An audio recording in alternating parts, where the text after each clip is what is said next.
Pag gusto nyo i-check yung isang pump, sabayin nyo. Yan ito yung ginagawa niya, oh. Yan, oh. Yan, sabayin nyo yan. Tingnan nyo tong RPM. Kung ito Her TV vlog tape.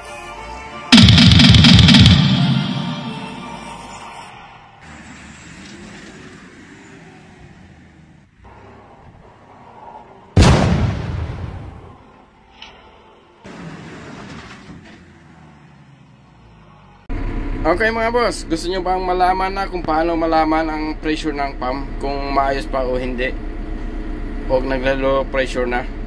So kahit walang gauge, malalaman nyo yan. So may technique yan, panoorin nyo itong video mga boss. Ayan, nandyan yung video natin kung paano i-check yung isang pump. Ayan, so sama na boss. Okay, so dito mga boss, pinatanggal ko na sa kasama ko. Tinanggal niya na.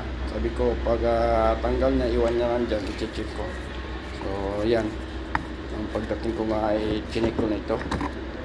Dahil, sabi niya, may item na hydraulic. So, yung chinek ko ito mga boss. Sabi ko, oh, kita niyo, grabe. Ang dito. Hinawakan ko pa lang ang dumi. Grabe. Kaya pala umiinit ang hydraulic to. Nag-overflow sa tangke. Nung sinabi ng isang mekaniko namin doon, kahit kalating tangke yung hydraulic, nag-overflow pa rin. Siyempre barado na ito eh. Tignan nyo. Putik. Ay grabe. Grabe talaga. Sobrang dumi. So pagkatapos nito, palitan natin ito, palitan ko ito ng bagong filter. Saka isabay ko na rin yung hydraulic. Yan o. Ito na yung bago. Kaya na natin ito sa karton. Yan. Kita nyo naman. So, pag genuine itong filter niya, galing talagang katulad. Ayan. So, pagkatapos ito, tingnan natin. So, yan ang mga hydraulic. Pinatrin ko na lahat yan.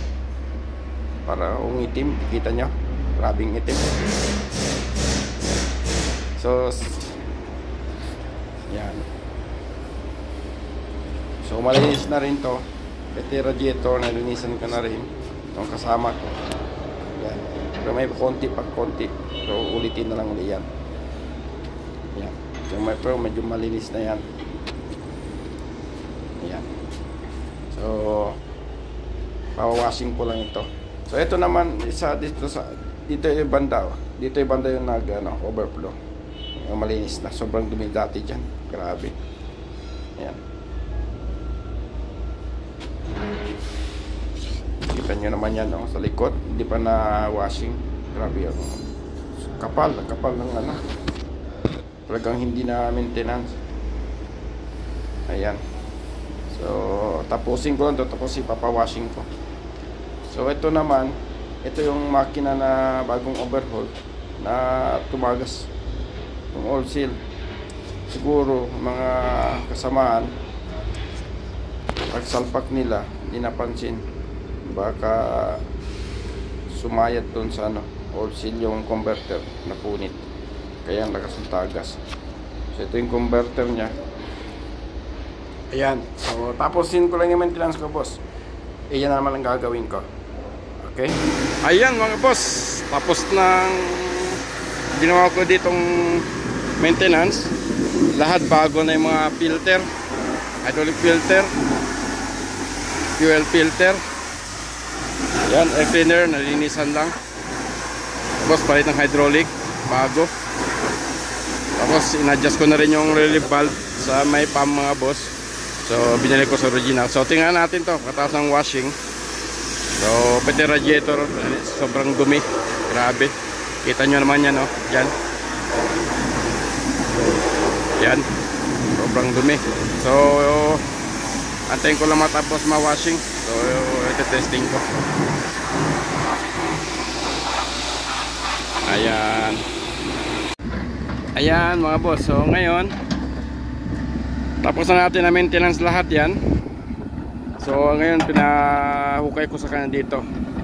Hukayin niya na hanggang sa gusto niya, para makita ko kung umiinit pa ba yung hydraulic o hindi na.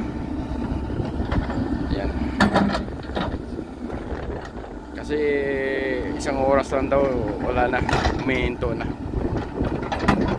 So tingnan natin ngayon. So ito yung parkingan namin sa baba, mga equipment. Pag hindi nakasa doon sa taas, dito na sila nagpa-parking sa baba. Ayan, dito ng mga trailer. Yan, yun, isa sa kumpanya pa namin yon, yung mga tambakan ng poste, kable. Ayan, nandyan sa kabila. Napansin nyo, ayan.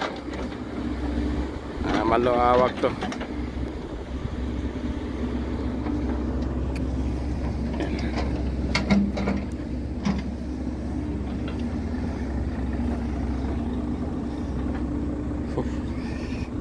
So napakalawak na ng area ng sinakop ng kumpanya. Mula doon sa taas, nakita nyo yun, doon building. Yan, hanggang dito sa baba, hanggang doon sa kabila. Ayan, so habang inantay natin yung nakuhukay. Yan.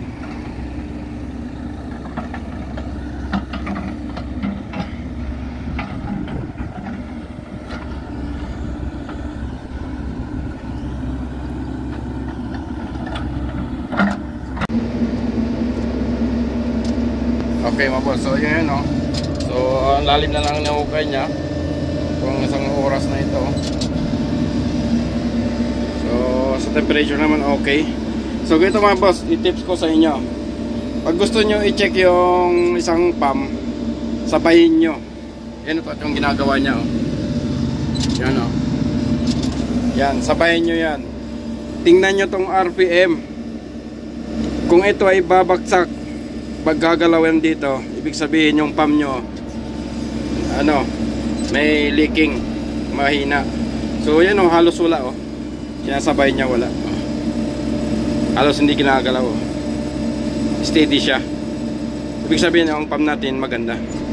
So safe ang pump natin. Ayan. So may nakuha na naman kayong idea. O, diba? Ayun. Okay? Okay. Keep quiet. Quiz. Operator yan. Ito yung mga matatagal na operator sa Dell namin. Kaya tiwala ko sa kanya.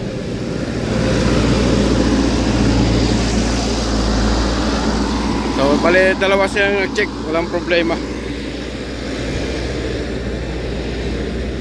So ayos.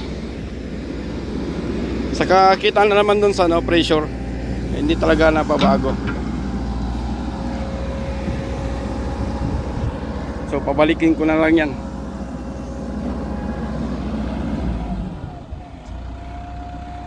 Ayan, so maraming salamat sa boss.